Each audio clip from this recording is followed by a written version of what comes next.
Buenas tardes. Bueno, aclarando un poco, ¿cierto?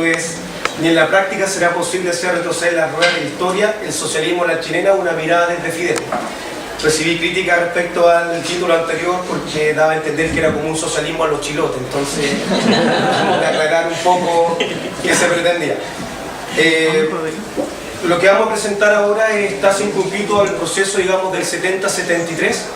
en el cual, dentro de las distintas tendencias, ¿cierto?, en la cual se debatía la izquierda, entre la posición foquista, ¿cierto?, asumida por parte del Partido Socialista, y después de manera formal, después de 1967, también, ¿cierto?, por el MIR, también en el mismo 1967, con la tesis de Debré, además, ¿cierto?, la posición gradualista o etapista del Partido Comunista, que había sido asumido por lo menos desde una forma histórica, desde la década del 30, y ahí vamos a insertar el socialismo a la chilena, ¿cierto?, que es un camino que se establece, digamos, como uno más dentro de esta vertiente socialista. Dentro de ello vamos a insertar la visita de Fidel Castro, en el cual va a ser ese invitado incómodo, que a pesar de ser, digamos, un invitado bajo toda la formalidad y teniendo en claro que es un proceso que se está construyendo bajo los marcos que algunos han establecido el conflicto de la Guerra Fría, terminará dentro de 25 discursos por esbozar una crítica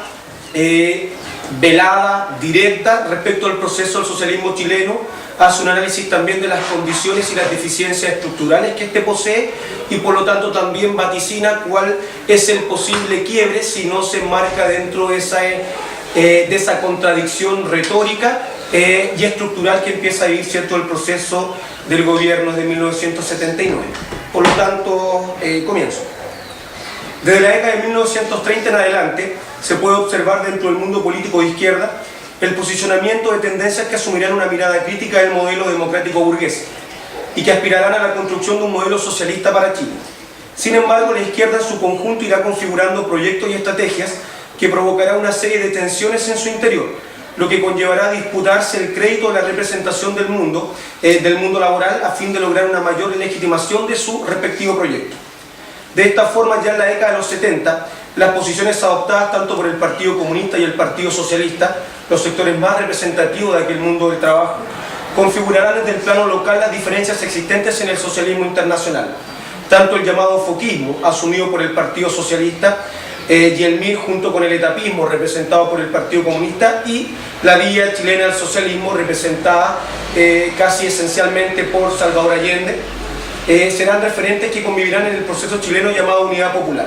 Por tanto, esta última, lejos de tener concordancia en torno a un proyecto, se caracteriza desde su foro interno por las pugnas ideológicas y estratégicas en torno a cómo alcanzar o no el socialismo y las posibilidades que aquella experiencia proyectaba, imbuidos por la necesidad de una alianza práctica que no era capaz de esconder las profundas diferencias en torno a cómo alcanzar el socialismo.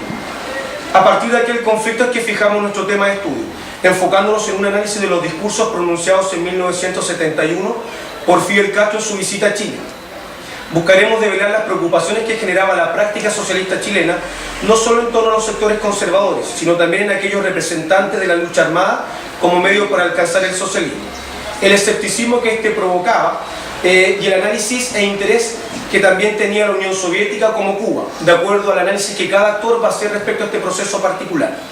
La vía chilena al socialismo se presentó como un camino diferente y un concepto distinto: democracia política y libertad, entendiéndose que las libertades burguesas y las reivindicaciones del liberalismo, entendidas como garantías individuales, eran conquistas de la humanidad y por lo tanto debían ser insertadas, ¿cierto?, y entendidas como conquistas del pueblo e integradas por tanto al proyecto socialista.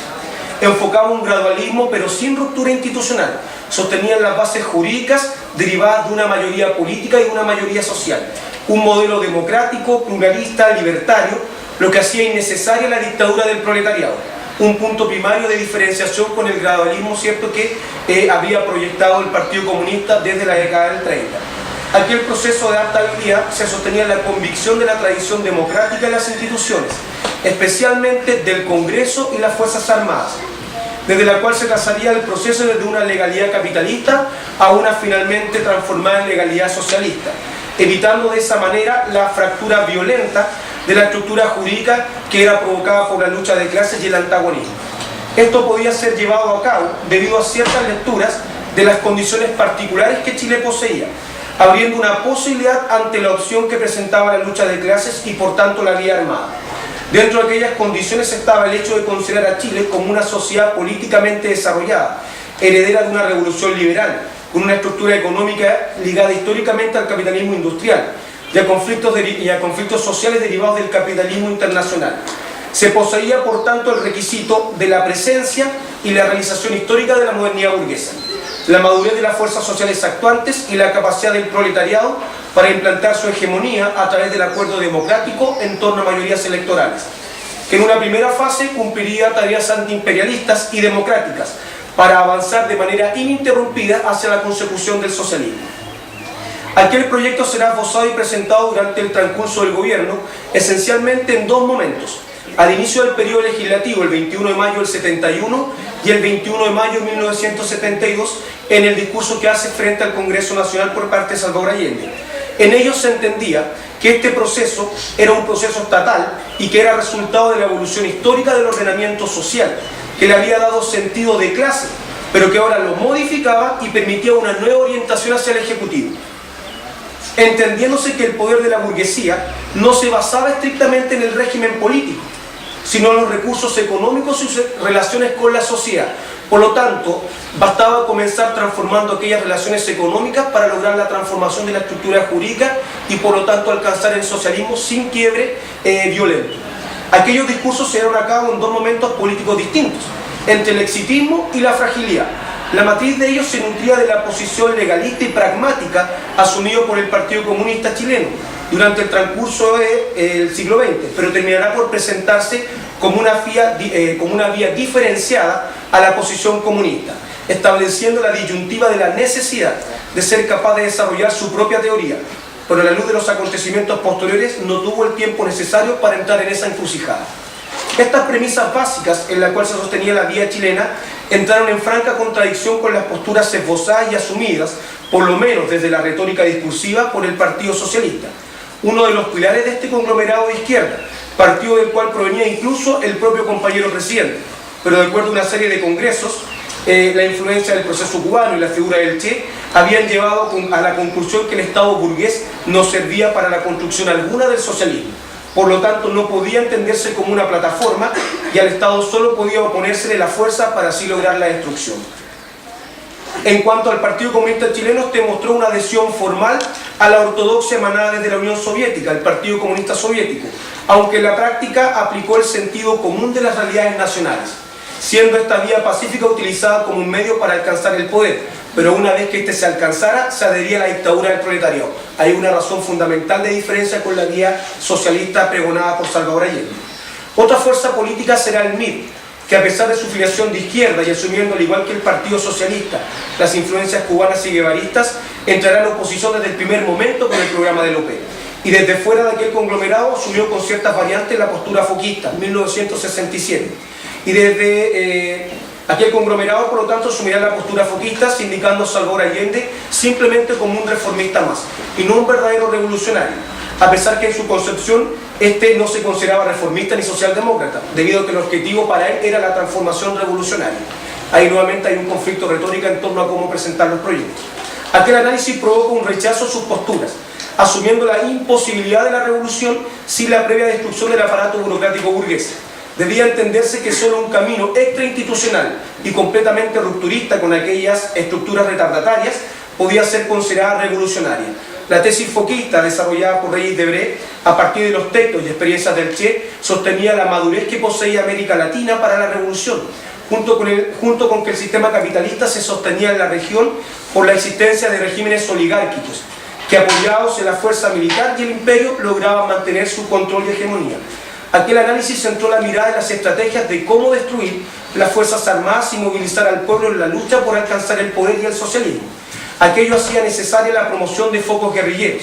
que cumpliera el rol militar con una vanguardia experimentada, seguido desde la propia lucha, pero de acuerdo a la interpretación del MIR, a diferencia, ¿cierto?, de la tesis foquista original, estas debían ser guerrillas urbanas destinadas a destruir las fuerzas armadas y movilizar al pueblo en la lucha por la toma de poder y la construcción del socialismo. en una negativa a la doctrina de legitimidad revolucionaria. Aquí hay una proyección a un poder popular alternativo que entraba bajo la lógica del Partido Comunista en contradicción con el propio gobierno institucional de la UP.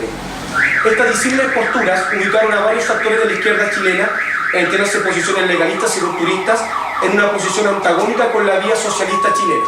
lo que era la comprobación empírica que la UP se presentaba más como una alianza estratégica e instrumental frente a la coyuntura y la posibilidad de alcanzar el poder, a pesar del escepticismo que al interior del propio conglomerado de izquierda generaba la factibilidad de alcanzar la misma. Aquella funcionalidad y factibilidad política logró un punto de encuentro y flexibilización de sus diferencias históricas, ideológicas y metodológicas de estos actores en torno a alcanzar el socialismo, pero también denotó que la oposición al gobierno no vino solo desde las fuerzas reaccionarias, sino que desde el propio seno de la coalición y movimientos de izquierda como el propio MIR. Aquella tensión interna era el reflejo de la propia tensión latinoamericana. Tal suceso provocó distintas miradas y distintas decisiones, de acuerdo al área de influencia que se tuviese en la región. Para Estados Unidos este era un reto a su hegemonía, y por ello esta vía debía ser detenida. Podía transformarse en un proceso réplica en lo que Estados Unidos consideraba como su patio trasero, y sin el quiebre violento que provocaba, digamos, el modelo cubano. Por otro lado, para la Unión de Repúblicas Socialistas Soviéticas, esta será mirada con desconfianza, tanto por su heterodoxia como las pocas posibilidades de éxito que se proyectaban, junto con representar una velada crítica al modelo autoritario y burocrático de los socialismos reales, a los cuales se contraponía la libertad del socialismo, aunque ello no afectó el que fuese visto con simpatía y bajo una lógica solidaria. Hay que comprender que la posición soviética distaba mucho de querer transformar Latinoamérica en un polvorín guerrillero al estilo cubano, sino por el contrario buscaba promover proyectos progresistas, nacionalistas y antiimperialistas para la zona latinoamericana. En esa lógica el proceso chileno fue visto con simpatía, pero ello no llevó a articular un programa especial de cooperación en un reconocimiento tácito de que sus áreas de interés no estaban enfocadas a este espacio, entendiéndose aquel como parte del espacio hegemónico yanqui. Ahora, gracias a los archivos liberados de la Unión Soviética, principalmente recogidos por la investigadora Ulianova, una de ellas, ha permitido dar cuenta, digamos, de esta posición. El aporte que se dio en 1964 al Partido Comunista llegó cerca de $300.000. Para 1973, un periodo, digamos, caliente dentro del proceso del socialismo chileno, tan solo se dobló a cerca de $700.000-800.000. Si eso lleváramos ahora a una comparación en dólares, el aporte ni siquiera de la Unión Soviética, sino que de la Federación de Repúblicas Soviéticas, alcanzaría una cifra cercana a los 2.700.000 o 3 millones de pesos. Ese fue el aporte de la Unión Soviética a nivel de dinero hacia el proceso en representación del Partido Comunista chileno. Sin contar, digamos, los programas de cooperación económica, pero que es parte